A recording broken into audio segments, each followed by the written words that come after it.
ప్రకాశం జిల్లా ఒంగోలులోని వైఎస్ఆర్సీపీ జిల్లా కార్యాలయంలో ఆర్యవైశ్య ఆత్మీయ సమావేశం మాజీ ఆర్యవైశ్య కార్పొరేషన్ చైర్మన్ కుప్పం ప్రసాద్ ఆధ్వర్యంలో నిర్వహించారు. ఈ సందర్భంగా మాజీ మంత్రి వెల్లంపల్లి శ్రీనివాసరావు మాట్లాడుతూ కూటమి ప్రభుత్వ హయాంలో రాష్ట్రంలో వ్యాపారాలు దెబ్బతిన్నాయని, వ్యాపారులు ఇబ్బందులు ఎదుర్కొన్నారని ఆరోపించారు.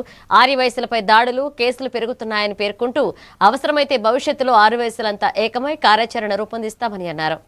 మాజీ ఆర్యవైశ్య కార్పొరేషన్ చైర్మన్ మా కుప్పం ప్రసాద్ గారి ఆధ్వర్యంలో అనుకున్న దానికంటే కూడా మీద SC/ST కేసు పెట్టారు. అతను కూడా మీలాగా ఒకతను అయితే మీ జర్నలిస్టులో ఉన్నాడు. ఒకతను కూడా వైసీఎస్ అతను కూడా అంటే ప్రభుత్వం చేసింది తప్పు, మీరు ఇచ్చిన వాగ్దానాలు నెరవేర్చండి అని చెప్పి ప్రశ్నిస్తే చాలు తప్పుడు కేసులు పెట్టడం. ముఖ్యంగా చెప్పాలంటే ఈ రాష్ట్రంలో మా అందరికీ కూడా ఆర్యవైశ్య మీ సత్రాలు ఇచ్చిన వాళ్ళకే ఇవ్వటం మీ తొత్తులాగా అన్నిటికీ మీరు వాడుకుంటున్నారు. ఒక పద్ధతిగా మీరు పోయి వైఎస్ఆర్ పార్టీ వాళ్ళకు కూడా మీరు ప్రాధాన్యత ఇవ్వకపోతే రానున్న రోజుల్లో మేము కూడా ఏం చేస్తామనేది తెలియపరుస్తున్నాం. ముఖ్యంగా ఉమ్మడి ప్రకాశం జిల్లా ఆర్యవైశ్య సోదరుల మనందరికి కూడా ఎప్పుడు నేను రుణపడి ఉంటాను.